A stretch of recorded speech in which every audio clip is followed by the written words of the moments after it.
आणि आता एक मोठी बातमी आहे नाशिकमधनं। चांदवड तालुक्यामध्ये नाफेडच्या कांदा खरेदीमध्ये मोठा गैरव्यवहार उघडकीला आलेला आहे। दक्षता समितीच्या तपासात गोदामांमध्ये 3400 मेट्रिक टन कांदा हा सडलेला आढळलाय। नियम धाब्यावर बसवून निकृष्ट दर्जाचा कांदा खरेदी करण्यात आलाय। त्याच्यामुळे सरकारची 6 ते 7 कोटी रुपयांची आर्थिक फसवणूक झाल्याचा अंदाज आहे। या संदर्भामध्ये नाशिकचे जिल्हाधिकारी आयुष प्रसाद यांच्याशी संवाद साधून सगळी परिस्थिती जाणून घेतली आमचे प्रतिनिधी अभिजित सोनावणे यांनी।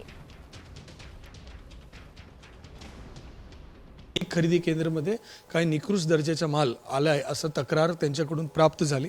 ताबडतोब त्यांनी त्याच्यावर कारवाई केली, जप्ती केली। त्या जप्तीचा अहवाल पाठवला। त्याच्यामध्ये जो लोअर ग्रेड कांद्याची खरेदी जो नाशिक जिल्ह्यासाठी विशेष बाब म्हणून त्यांनी सुरू करून दिली होती, ग्रेड URS जो आपण म्हणायचा, त्याची खरेदीला स्थगिती देण्यात आली।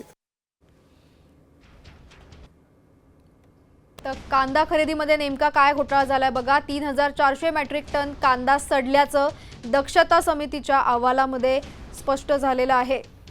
नियमांचं उल्लंघन करून A1 ऐवजी निकृष्ट आणि 36 mm पेक्षा लहान कायदा म्हणजे चिंगळी कांद्याची खरेदी करण्यात आली। कंपन्यांना कांदा खरेदीचं कुठलेही कायदेशीर पुरावे दाखवता आलेले नाहीयेत।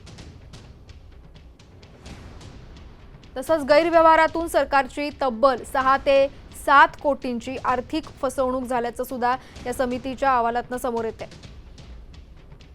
जिल्हाधिकाऱ्यांच्या दक्षता समितीने केलेल्या 211 कांदा चाळींच्या तपासणीमध्ये या सगळ्या घोटाळ्याचा पर्दाफाश झालाय।